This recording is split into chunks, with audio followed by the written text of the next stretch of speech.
ఈ ఫోటోలో కనపడుతున్న వ్యక్తి అక్కు యాదవ్. ఇతను మహారాష్ట్రకు చెందినవాడు. ఇతను 25 సంవత్సరాల వయసుకే 3 హత్యలు, అలాగే 45 రేపులు, అలాగే 6 గ్యాంగు రేపులు, అలాగే 1500 పైగా దొంగతనాలు. ఆ దొంగతనాలు కూడా ఎంత పవర్ఫుల్ అంటే ఉంగరాల కోసం వెలం నరకడం, అలాగే కమ్మల కోసం చెవులను కోసేవాడు, అలాగే దౌర్జన్యంగా ప్రజల దగ్గర డబ్బును లాక్కునేవాడు. ఇతన్ని చూసి ఆ ఏరియాలోని చాలామంది వ్యక్తులు పారిపోయారు. అయితే అక్కడ ఉన్నటువంటి పోలీసులు కూడా కొందరు అతనితో చేతులు కలిపి అతనికి బాగా సపోర్ట్ చేసేవారు.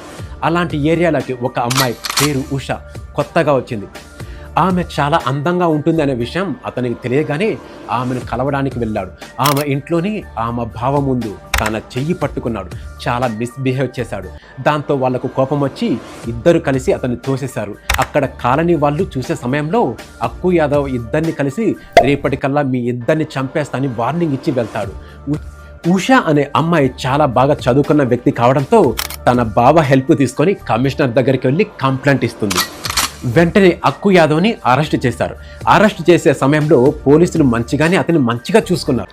కానీ ఎగ్జాక్ట్లీ 3 months తర్వాత అతనికి బెయిల్ ఇస్తారనే విషయం తెలియగానే ఆ కాలనీ వాళ్ళు, ఆడవాళ్ళు అందరూ కలిసి ఆ కోర్టుకు వెళ్ళారు. వాళ్ళతో పాటు ఉషా అనే అమ్మాయి కూడా వెళ్ళింది. అక్కడ ఉషాను చూసి అక్కు యాదవ్ గంటలో బయటకు వచ్చేస్తున్నా, వెంటనే మీ బావను చంపేసి నిన్ను అనుభవిస్తా అని చెప్తాడు. ఆ మాట విన్న ఉషా అతని అందరిలో చెప్పుతో కొడుతుంది.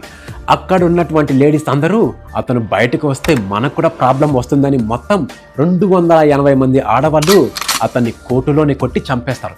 ఇలా 280 మంది ఒక వ్యక్తిని కోర్టులో చంపడం అనేది ఇండియా హిస్టరీలోని మొదటి. దీని మీద మీ ఒపీనియన్ అంటే జస్ట్ కామెంట్ చేయండి. ఇలాంటి మరిన్ని వీడియోస్ కోసం మన ఛానల్ని సబ్స్క్రైబ్ చేయండి. జై హింద్.